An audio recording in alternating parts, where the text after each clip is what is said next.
Ayan, flex ko lang sa inyo yung nabili namin na pusit sa Malabon.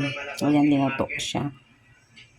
Hindi namin makain siya kasi kahit ginisa ko na siya ng sobrang tagal, linuto ko na.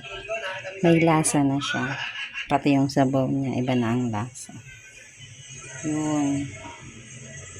Ngayon, yun ang masasabi ko. Kaya pala mura doon yung mga tinda. Kasi karamihan, hindi naman sa paninira, karamihan bilasa niya. Hindi yung sa paninira. It's for you to believe, to find out. Puntahan nyo para malaman nyo. Yan o, hindi namin nakain yan. Tinikman ko siya. Meron ditong may kagat.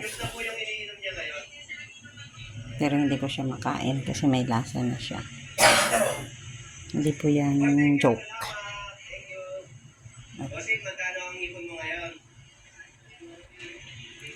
Pero meron naman doon na mga sariwa sa loob ng palengke.